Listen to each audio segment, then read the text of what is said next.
नहीं देखो, हमारे जो माननीय सांसद है कंगना रनौत जी, वो कल रामपुर क्षेत्र में और कुल्लू के कुछ क्षेत्र में गई है और हवाई जो है वो उन्होंने हवाई जो है वो इंस्पेक्शन की है।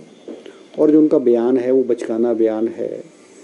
और ये कहना कि केंद्र द्वारा जो है पैसा आया है, मैं स्पष्ट रूप से कह सकता हूँ कि पिछले वित्तीय वर्ष में हिमाचल प्रदेश में केंद्र सरकार द्वारा आपदा राहत में वही पैसा दिया गया है जो हिमाचल प्रदेश का हक था। उसके अलावा एक नया पैसा जो है वो ओवर एंड एबव जो हमारा हक था उसके अलावा हिमाचल प्रदेश में कोई पैसा नहीं आया है। कुछ लोग, कुछ भारतीय जनता पार्टी के वरिष्ठ नेता प्रधानमंत्री सड़क योजना के विषय में चर्चा करते हैं कि वो पैसा आया है, या प्रधानमंत्री आवास योजना जो पंचायतों की स्कीम है उसके बारे में चर्चा करते हैं। तो ये स्कीम्स तो नॉर्मल रूटीन की स्कीम्स है और ये हर स्टेट को जो स्कीम्स है, जो हिंदुस्तान के जितने भी राज्य हैं उन स्टेट को government of India according to their share, according to the proposals, वो हर स्टेट को देती है। और हिमाचल प्रदेश को भी वही पैसा मिला है। उसके अलावा हिमाचल प्रदेश को जो है कोई पैसा नहीं मिला है, क्योंकि कंगना रनौत जी अभी राजनीति में जो है नई है, उनको सिस्टम का पता नहीं है। और एक फिल्म पर्सनैलिटी होने के नाते चर्चा में आना और एक भड़काऊ बयान देना और एक ऐसे शब्द बोलना जिससे मीडिया में जो है वो सनसनी फैले, वो उनकी पुरानी आदत है। समय के साथ जो है वो राजनीति सीखेंगी। ये सिस्टम पॉलिटिकल सिस्टम है, एडमिनिस्ट्रेटिव सिस्टम है, किस तरह से चलता है वो समय के साथ सीख जाएंगे। और केंद्र द्वारा या किसी भी प्रदेश द्वारा कोई पैसा खर्च किया जाता है, वो एक एक पैसे का हिसाब होता है। और वो पैसा जो केंद्र सरकार द्वारा या हिमाचल प्रदेश के भी कोई डिपार्टमेंट या किसी स्कीम का जो पैसा होगा, उसकी ऑडिटिंग होती है, उसकी सैंक्शन होती है, उसकी मॉनिटरिंग होती है, उसकी सुपरविजन होती है। कोई किसी सरकार या कोई मंत्री, कोई सरकार को अपनी मर्जी से कोई पैसा थोड़ी खर्च कर सकता है। और हर वित्तीय वर्ष के बाद जो है ऑडिटिंग जो है अकाउंटेंट जनरल ऑफ इंडिया है वो उनकी मॉनिटरिंग करता है, उनके पैसों का ठीक पैसा खर्च हुआ नहीं हुआ, और नहीं होता तो ऑडिट पैरा बनते हैं। और जबकि हिमाचल प्रदेश के विषय में इस बारे में कोई भी ऐसी जो है टिप्पणी या कोई ऑडिट द्वारा नहीं की गई है। तो ये सिर्फ एक सनसनी फैलाने के लिए जो है और अपनी प्रेजेंस शो करने के लिए कंगना जी ने ये इस तरह के बयान दिए हैं। सर, मानसून की बरसात से काफी को कोई नुकसान पहुंचा है? नहीं, अभी तक तो देखो मानसून का जो नुकसान हुआ है वही हुआ है जहाँ पे बादल फटे हुए हैं। और कुल्लू के कुछ क्षेत्र में जो है रोड्स को हुआ है, रामपुर में हुआ है और आने वाले क्षेत्र में हुआ है, और थोड़ा थोड़ा हिमाचल प्रदेश के अलग अलग क्षेत्रों में नुकसान हुआ है। मगर अभी इंडस्ट्रियल सेक्टर में कहीं भी जो है मुझे कोई रिपोर्ट अभी इंडस्ट्रियल सेक्टर में नुकसान की नहीं आई है। सर, नेता प्रतिपक्ष कह रहे हैं कि जो सरकार है प्रतिशोध की भावना से काम कर रही है, दुर्भाग्यपूर्ण है, और जो योजनाएं उन्होंने शुरू की थी वो भी बंद कर दी है। नहीं देखो, नेता प्रतिपक्ष जो है वो उन्होंने भी अपनी राजनीति करनी है, उन्होंने भी राजनीतिक बयान देने हैं। और उनके बयानों में जो ये कह रहे हैं स्कीम्स बंद हो रही है, उसमें कोई दम नहीं है। कांग्रेस की सरकार और माननीय मुख्यमंत्री ने कोई ऐसी स्कीम नहीं बंद की है। स्कीम्स अगर बंद की गई है तो वही स्कीम्स बंद गई है जिनका जनता को लाभ नहीं मिल रहा था।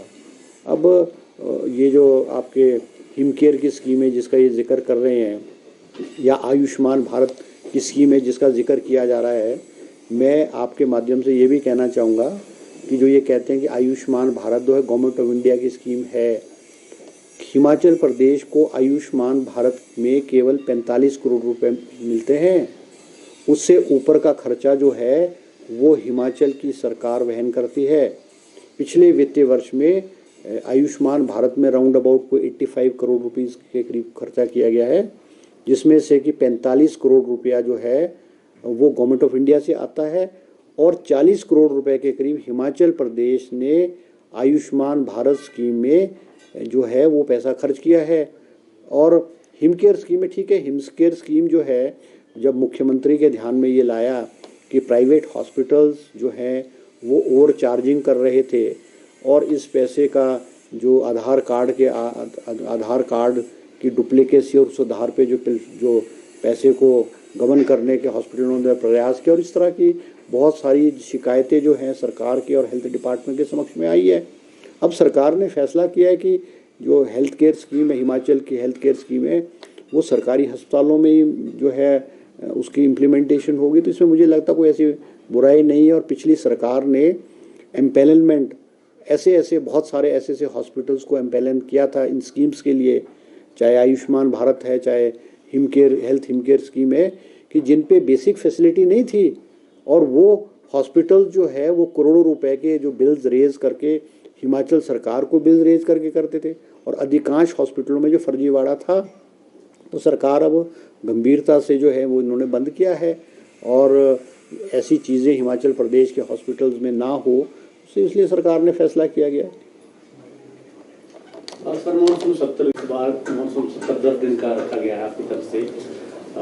विपक्ष कह रहा है कि हमारे पास बहुत सारे मुद्दे हैं सरकार में खेलने के लिए, शिक्षा संस्थानों को बंद करने का मामला हुआ या फिर दूसरी चीजें हैं, तो सर सरकार किस तरह से नरेश करेगी? नहीं, देखो, हिमाचल प्रदेश का जो मानसून सेशन है वो 27 अगस्त से आरंभ होगा और इसमें 10 सिटिंग्स होंगी। ये हिमाचल प्रदेश के इतिहास में पहली बार है कि मॉनसून का स्तर इतने लंबे दिनों तक होने जा रहा है। अमूमन चाहे पूर्व में कांग्रेस की सरकारें रही हैं, चाहे भारतीय जनता पार्टी की सरकारें रही हैं, मॉनसून सेशन कभी भी 5-6 दिन से ज़्यादा नहीं होता है। ये फैसला मुख्यमंत्री जी ने इसलिए लिया है कि चाहे सत्ता पक्ष के लोग हैं, चाहे विपक्ष के लोग हैं, वो सदन में अपनी बात जो है सरकार के समक्ष रखें और उनको उचित समय मिले। ठीक है, हम कोई भारतीय जनता पार्टी से कोई घबराते नहीं हैं, डरते नहीं हैं, और हम ये चाहते हैं हिमाचल प्रदेश के जो इश्यूज़ हैं, हिमाचल प्रदेश के जो हित की बात है, और एक सार्थक चर्चा, एक पॉजिटिव चर्चा हिमाचल प्रदेश के सदन विधानसभा में हो, सरकार उसका जवाब देगी। और जो एक पॉजिटिव सजेशंस है, पॉजिटिव चीज़ें हैं, वो हम विपक्ष की बात को पहले भी हमने माना है, और हम विपक्ष की बात को मान करके उचित अमली जाना जो है इसमें पहनाएंगे।